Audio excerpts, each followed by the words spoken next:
Warahmatullahi wabarakatuh. Dulur-dulur sehat kabeh ya. Semoga diparingi kesehatan lancar kabeh. Alhamdulillah di podcast kali ini kerawan Ustazuna iki, Ustaz Muhyi. Gimana Pak Ustaz? Khair ya? Alhamdulillah. Alhamdulillah khair. Ini insyaallah ini jagal muda istimewa. Ini jagalnya banyak ini. Ini jam terbangnya banyak sekali. Di antara di pondok-pondok, salah satunya di Ponpes Suniah Salafiyah juga yang beliau juga mondok di situ juga dulu. Nah, di sini nanti banyak insya Allah pengalaman-pengalaman ya, pengalaman-pengalaman beliau ketika di mondok itu apa saja. Di antaranya apa Tat, yang perlu diperhatikan di antaranya sebelum mengeksekusi itu apa sebelumnya? Kira-kira? Ya, yang dipersiapkan mungkin alatnya. Oke. Dipertajam. Biar kasihan lek ketul-ketul kasihan ke hewan nih. Enggak. Ketul aja sampai ketul lho ya Peh. Mesakne kalau sampai ketul itu. Makanya ini diasah ini. Biasa benar-benar sampai tajam. Bahaya, memang bahaya kalau sampai ketul itu berbahaya sekali. Dan juga mungkin beliau banyak wasiat-wasiat ya.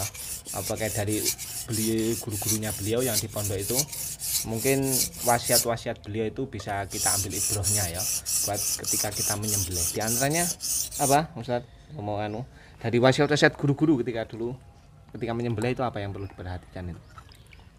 Ya mungkin menyembelihnya jangan di hadapan hewan yang lain, kambing yang lain. Jadi satu-satu disembelih, datangkan lagi satu. Yang lain suruh ngantri di tempat yang agak jauh.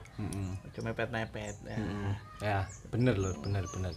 Nah, ini perlu diperhatikan. Kadang kita itu terlalu sembrono masalah ini. Kasihan ya. Dan juga itu mempengaruhi kestabilan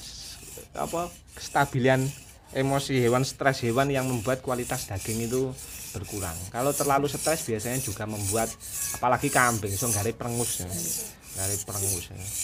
Di balik itu apalagi? Apa ini? Setelah itu mungkin sebelum dieksekusi ditenangkan dulu hewannya. Ditenangkan, ambekane nafasnya wis enak baru disembelih.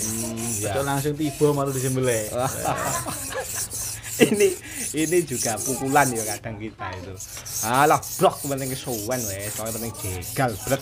Tapi ternyata ada adab-adabnya supaya apa? Tenang hewannya tadi, tenang. Nah juga kemarin berapa di pondok itu ketika korbanan itu berapa yang nyembelih berapa itu? Kemarin sebenarnya instruksi awal itu sekitar 20 atau 25. Cuma kenyataannya berbeda, nambah. Sekitar 30 berapa ya? 33, 35 gitu. 35 loh, 35 kambing. Terus sapi berapa? Sapinya 3. Sapi 3. Kambing 33. Dan biasanya di pondok itu enggak sama loh ya dengan di kota-kota. Mungkin dulur-dulur Jakarta, dulur-dulur Surabaya yang ada yang biasanya di kota itu umumnya kan langsung menyembelih saja. Kalau di pondok atau di desa itu umumnya ketika suruh motong wis totalitas. Jadi wes beleh, bolengi, wis nurune daging totalitas. Nah, banyak lah. Apalagi biasanya diperhatikan ya. Juga diantaranya. Yang terakhir mungkin jangan lupa berdoa. Jadi ada doanya ya. Mungkin kalau belum hafal ya tanya lah yang tahu siapa.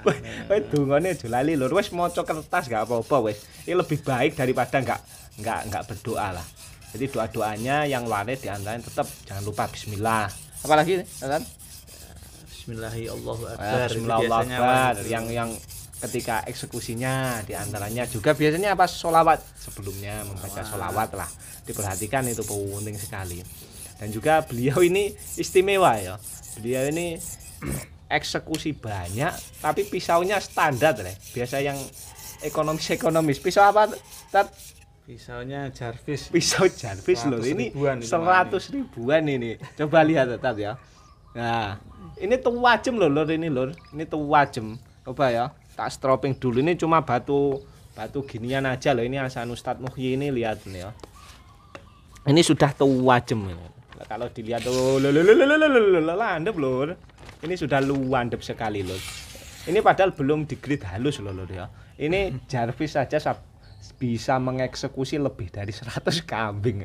Nah, jadi penting loh. Jadi tahu ketajaman dulu, yang penting tahu ketajaman lah untuk asahan. Kalau nggak mampu diserahkan kepada ahlinya. Memang asah itu ada yang mampu mengasah, ada juga yang memang sulit mengasah. Mungkin belum bisa. Mungkin belum bisa juga. Maka penting dari tahu ketajaman dulu, nanti baru menyembelih. Diperhatikan ketajamannya dulu lah. Intinya seperti itu.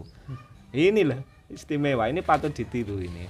Jadi nggak perlu mahal-mahal, walaupun sebenarnya ada harga ada rupa ya. Ada harga ada rupa pasti. Mungkin yang mahal keawetannya. Keawetan mungkin di situ. Tapi yang menjadi titik penting itu, jadi harus tajam ya, harus benar-benar tajam. Itu penting sekali.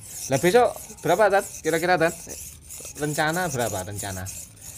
Kalau pastinya mungkin belum. Cuman sementara instruksi kemarin insya Allah tidak kurang dari jumlah yang tahun kemarin. Malah nambah kira-kira? Bisa jadi nambah. Nambah lur. Ini jobnya luar biasa lur. Aku aja wes di rumah sama di pondok di Kediri itu sama di pondok Tulungagung nih. Wah, rasanya agak lemes juga loh itu loh. Itu enggak seberapa, masih banyak beliau ini. Itu biasanya kambing sama sapi umumnya itu memang lebih lelah di kambing ya. Apalagi kalau dikuliti pakai manual, lelah sekali loh. Lelah bener-bener lelah. Kayak kemarin diajak ketika haul di Pasuruan itu sama beliau ini. Weh, tangan malamnya keder. Amatir beliau.